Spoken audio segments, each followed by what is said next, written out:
Hi everyone. So let's get physical.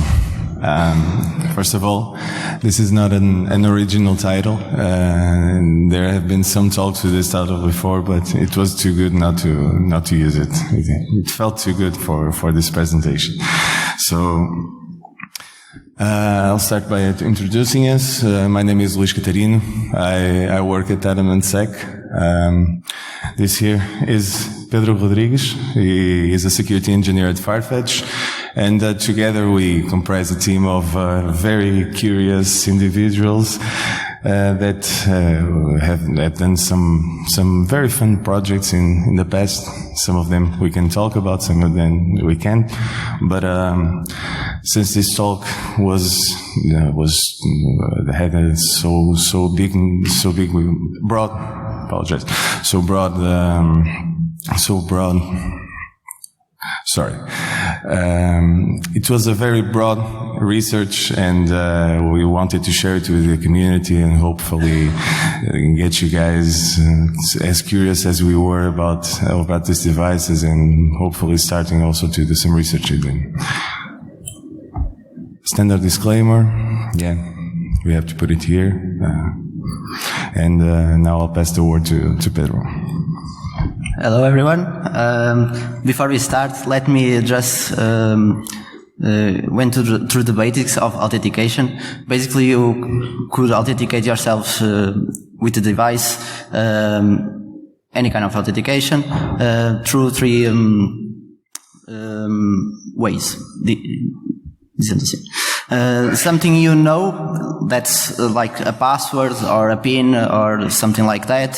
Something that you have, a key card, a cell phone, or something on that matter. Something you are, so something that you cannot change, like your fingerprint, your iris, your eyes, your face. Something that you are born with. Obviously, passwords are easy to change. Key cards, sometimes it has a cost, but fairly easy. It's cents on the key card. Fingerprints and eyeballs and something like that. It's easy if you do a transplant. The transplant itself could not be, maybe it's not that easy, but it's easy on that note. Biometric devices. Everyone is starting to deploy them and to deploy them. It's great for time attendance because when you need to place your finger on the device, you need to have that finger. You cannot borrow someone's finger to bypass it. That's great because your boss now knows that effectively you went to the office at that time. And obviously, you can't forget your finger at home. I usually lost my cards, and people who know me know that I misplace everything. It's easy. It's getting cheaper by the day, and bosses really love them. So. In the recent months, more specifically, about 1 month and a half ago, if you go to exploit.db, you see 2 exploits for prime access control and phase entry. They are basically time attendances and access control devices. They both have RCE vulnerabilities in them, and you can also see a BBC News story about the BioStar leaks. It basically was Kibana and Elasticsearch exposed to the web, and data was leaked through that.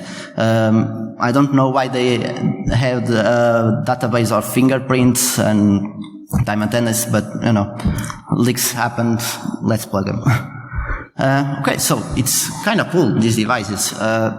You deploy them, you make them work. Oh yeah, you see, I cannot bypass this authentication or this control, because you need to have physical existence before the device. So it was cool to find something on other devices that we could exploit, more or less like the Watch Dogs game, the Watch Dogs 2 from Ubisoft, where Marcus, the main character, went through the city with the cell phone, opening doors and bypassing all these controls. So, let's try to do something like that. Okay, how this started? Catarino called me, hey look, I have a new device here. What? And we start looking at, hey, this is cool, this is really a standalone device that you can place, and it has a weird protocol and stuff. Let's fuck this up. So we start looking how these devices worked a day later, and before we know it, this happened.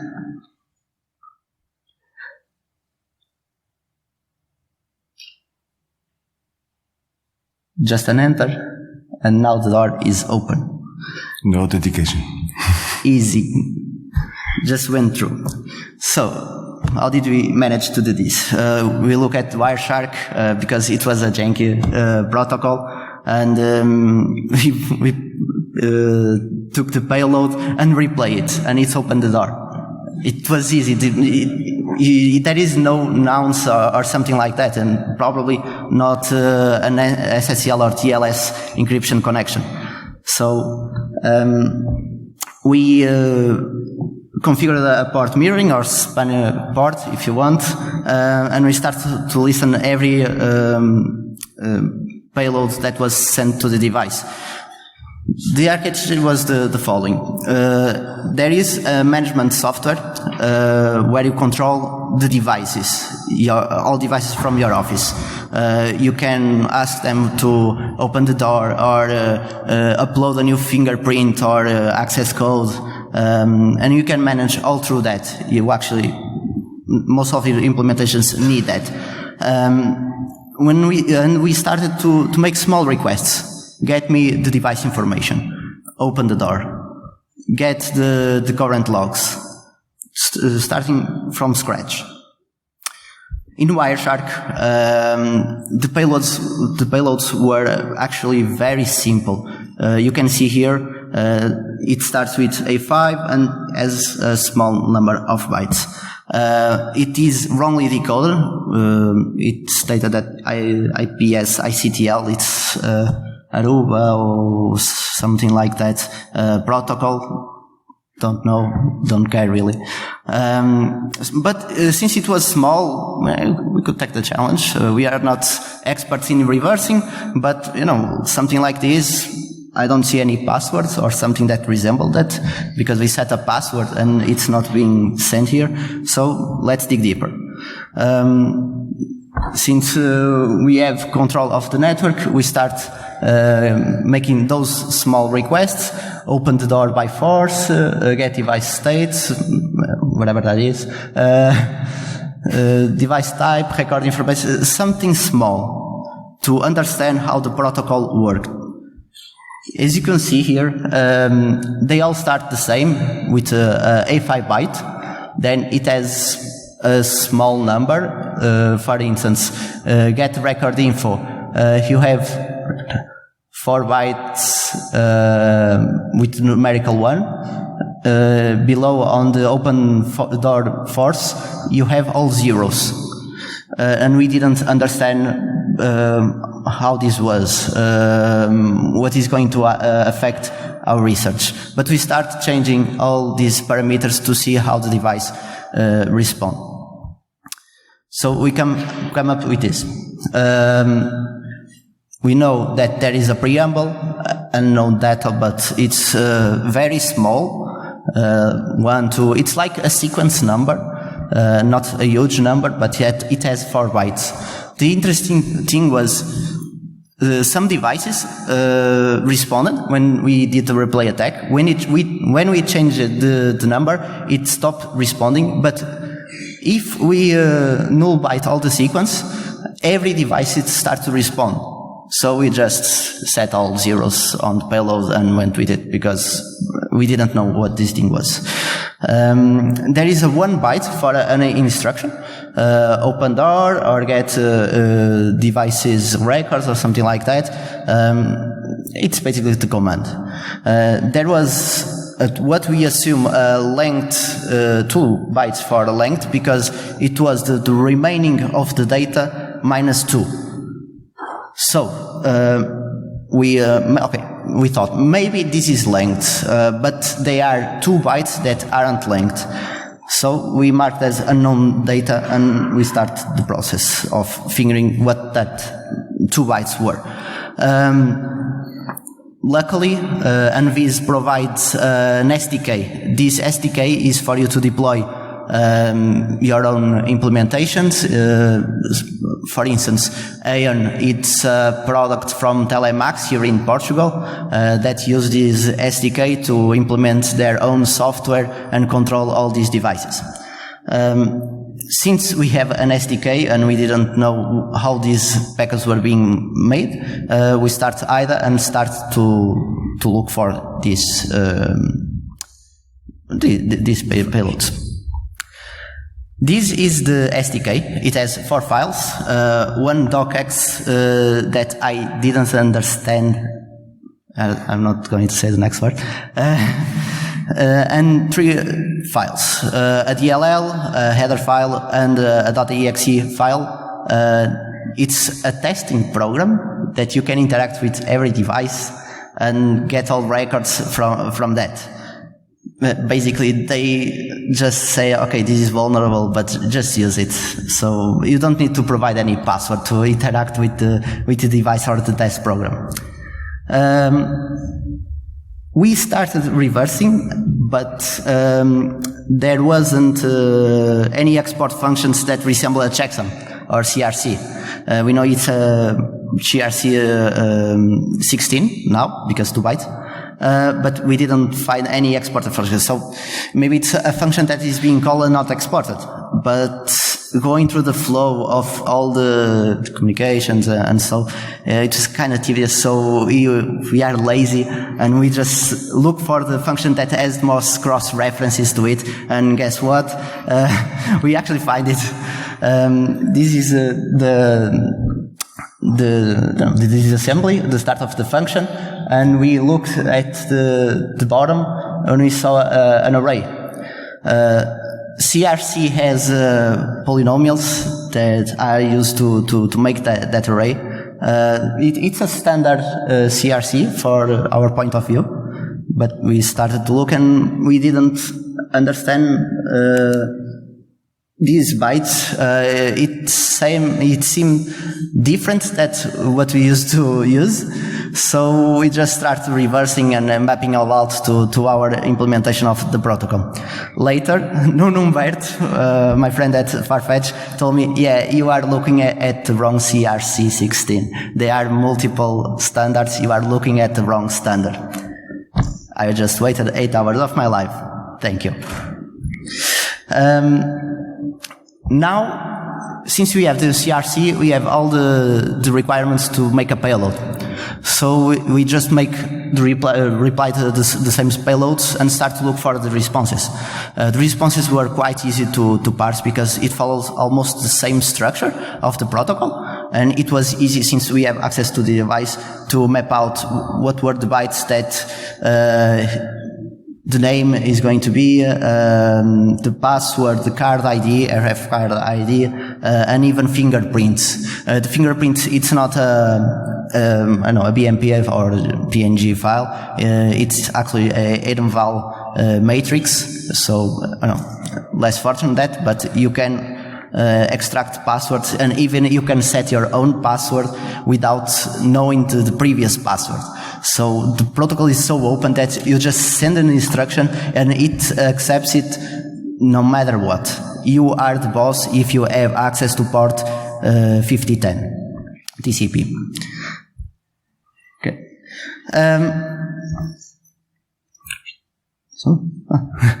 The SDK adds some security in some fields. When we call the DLL, we saw some sanity checks that are going to truncate our payloads and something more or less like that. So we just, we can implement protocol, we know the protocol, so we make our own implementation of the protocol so we can fuzz it without any constraints. We aim to look for vulnerabilities in the device and in the manager, not on the SDK. So we start building and basically at this point, we have the structure. We're able to communicate with the device themselves, and retrieve information, change information. We had control of the devices without any authentication. What we didn't have was access to the server for the other way. That part would be very interesting. And if the devices are designed like this and implemented like this, it will probably, it won't be that hard, probably. So, we wanted to see if we could find some problems with the manager, and and after some, I don't know, I think it was the first fuzzing test. We were trying to communicate with the devices at the same time, so probably some payload, some random payload caused this access violation. So, we have a buffer overflow. But we're talking about some software that has a lot of years in the market, and the vendor is well known, so it will probably have ASLR, canaries. It will have some protection, right? At this point, we saw that it didn't have any type of protection. And we're talking about a 32-bit executable file, so it was easier for us. The assembly, I admit that if it were in 64, it would take us some more time, but fortunately they gave us a hand, and and basically, now, so we know that there is a buffer overflow. We can replicate it, and at this point we'll not bother with the details, but basically, we basically rewrite the EAP register on the CPU. When we exploit the buffer overflow, we found the jump ESP function in the executable file, so we were able to jump to the point of the stack, and we were able to place some malicious payload, and hopefully it will go as we wanted and gives us some output that would be good for us. So basically we have our solution in there. Someone runs the cross-checks application, that is the manager of the devices. They search for new devices, and below we can see that we have remote code execution. We can get access to the server that is hosting the manager. So we have control in two directions. We're good to go, right? We're going to stop here. Pedro didn't want to, so we kept going. One more note. This application needs to be run at highest privilege on the system, because it uses raw sockets and some more obscure stuff. So when you are executing, you need elevated privileges. And as we were testing, we left Wireshark open because we wanted to see everything on the network, and we actually come across this plain old HTTP connection. It's not unusual to see this, but here it came to our attention that it was trying to get an upgrade. So, it could be nothing, because it could have a PGP check later on, like APT or something like that. So, maybe we should look at it, but don't get our hopes up too much. When you try to upgrade, if there is no available update, you'll see no new version. like on the screen. But since you are controlling the network, we redirect the traffic to a simple Python HTTP server, and we start to tamper with the requests. We actually changed the message to nothing to show.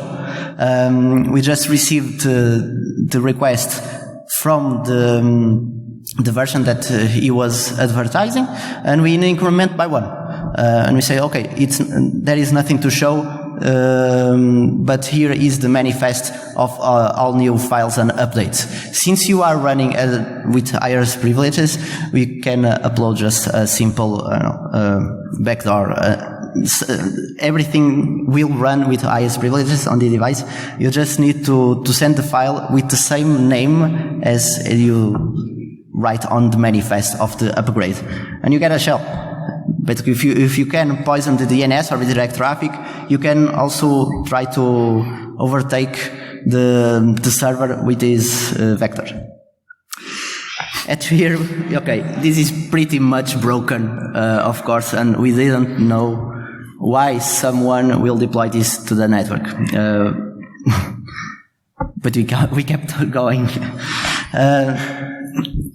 We start to look at Shodan and all the public resources, and we actually found something interesting. The vendor, Anvis, actually recommends that these devices are exposed to the internet, so you can allow inter-site communication. Why anyone will do this without a VPN or something like that, I don't know. I really do not know. But okay, if they recommend this, probably someone on the internet will expose this, right? So So basically that's our open source intelligence gathering. You can see it, yeah. Ranging from 1 to 263 IPs. We got a total of 1,078 unique devices, and we stopped. Basically, later on we'll talk about the disclosure. We were asked what was the exposure of this vulnerability, and we wanted to be able to reply. So we thought, yeah, we have more than 1,000 unique devices, so we're good to go. And we sent a test payload to show them, so they would be able to confirm that the devices are there. It's now on the beta version, and hopefully it will be on Shodan soon. You will be able to search for the port, the 6010 port, and find devices. So yeah, but until now we would be thinking, yeah, they're probably small clients, right? Only small companies are implementing this. And we went to their website to see if they would share some of the clients that are using this solution. So you can see on the bottom, we did some warnings before this talk. We coordinated the responsible research, of course. Hopefully most of them are now not implementing this solution, but yeah, basically this is the point where we are. And yeah.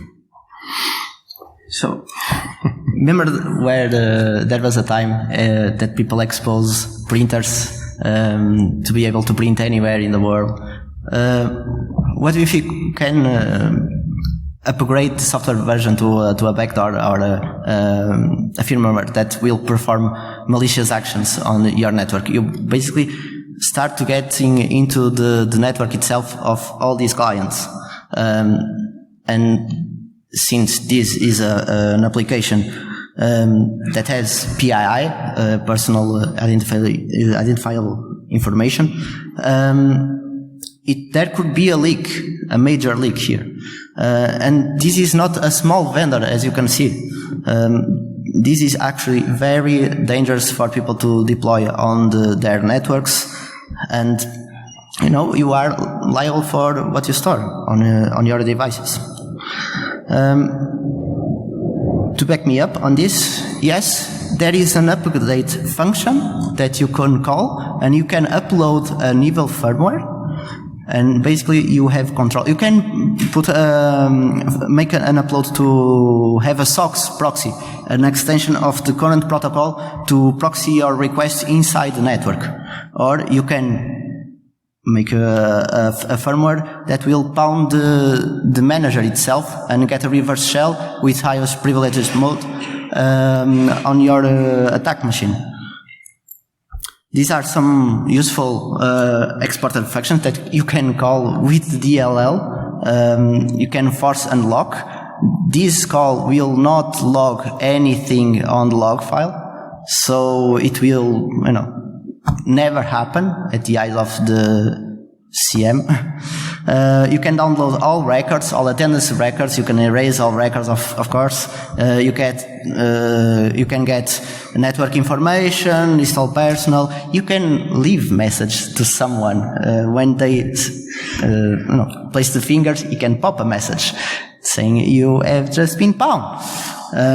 Or you can get admin credentials because there is no verification of any kind. There is no security whatsoever. Okay, so we were trying to release the tool today. I'm not sure we will be able to, but yeah, we've been working on it until 5 minutes before we entered this room. We're also releasing this tool as the implementation of the protocol is able to communicate with the devices themselves, and it has also the buffer overflow proof of concept in there, but we're also releasing as a standalone file for Exploit TV. Hopefully it will be published today. So now to the future, hopefully we'll be able to see the exposure, have a better understanding of the exposure to the internet. It is possible, we know that it is possible to upload some firmware, some malicious firmware to the device and backdoor the device, and basically attack all of the devices that are exposed. So we wanted to do some more, but we didn't have the time. It makes some sense to create, if someone wants to take that initiative, to create the protocol decoder for Wireshark. Some firmware analysis. We wanted to disassemble the device and do some more research on it, but not in time. But there's still a lot of work to do in the devices and in the firmware itself. So, to the disclosure, we of course contacted CNCS, the CCERT in Portugal. They met with us here in Lisbon it was between February and March, but basically we told them what was going on, asked them how they wanted to proceed. They agreed to coordinate with us. We would contact NVIS directly, and they would be aware of any communications. In the meantime, they would also contact the major ISPs here in Portugal to get them to advise the companies, as much companies as they could, so they would disable or at least segregate the devices. And in the meantime, NVIS didn't reply to any of our emails. We know that there was another researcher that basically he didn't coordinate with other entities. He was fortunate to have a reply for them, and he published some of the same vulnerabilities, not all, the buffer overflow and some other ones, and the upgrade. But that part is in full disclosure right now. But to us, we still don't have a reply, and yet they published on their website. We saw that a few weeks ago that they're promising to have peer-to-peer double encryption for all device communications. So this is only a small part of the document. Basically, they have military-grade security. At least they're telling us they have it. We don't know. We haven't talked to them. And we downloaded the latest update of the cross-checks, and everything worked. Every exploit worked the same. For the upgrade to the devices themselves, they say that they have an upgrade, but you have to send an email. So to be able to receive it, and we don't have that upgrade. So at least cross-checked, it's in the same point by now. So, of course, seriously, and the CRC was a big lesson to us, and thank you again, Don Humberto. But yeah, basically, I think the lesson here, the main lesson is do not expose devices. This is traversal to every IoT device right now, right? But don't expose them, don't trust them, segregate them as much as you can, and and question them. And for the people that are here that have the time and have the will to do some more research in this, there's a lot to discover, a lot to contribute, and hopefully a few years from now we'll have secure devices. We wanted to thank also, besides Lisbon, for letting us do this presentation. We left you a link for the vendor.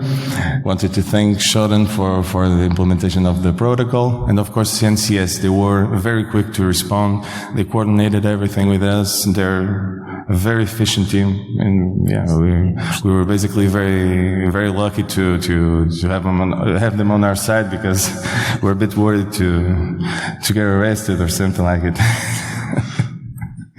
So some more thanks just to Simpson and Zezadas for the document review.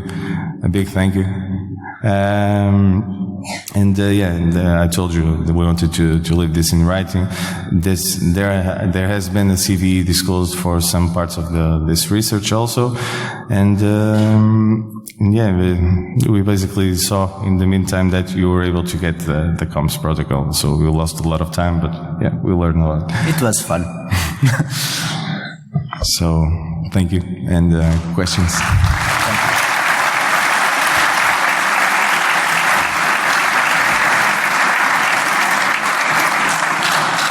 Thank you, Luis and Pedro.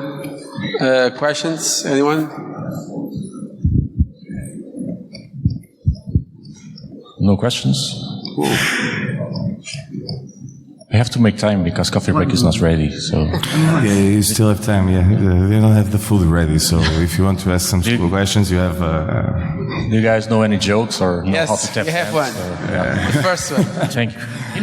A joke or a question? I'll ask a quick question. Okay. How hard was it to find the control manager software? Was it easy to find? It's free on the vendor's website. Fair enough. But both of them, they have two versions, an older one and a new one. They all work the same. And they all have the same vulnerabilities. So. Except for Aeon. Aeon, it's on a pay basis, but it's from Telemax. It's not an official application. Okie dokes, thanks. Okay, can I ask a question? Okay, of course. How long have you been working on this, and what fuzzer did you use to test the software? Okay, so how long? We talked about it. We spent a lot of time in this research, especially in the beginning. I don't know. We started years ago. A lot of days, some weekends. I don't really have the idea of how much time we spent, because it was really fun, but it was a lot. As for the second question, it was what fuzzer? What fuzzer? We basically didn't need any fuzzing program, because basically if you sent enough A's, you'd be able to get every result. So no need for that. It was not that hard. We don't deserve the credit.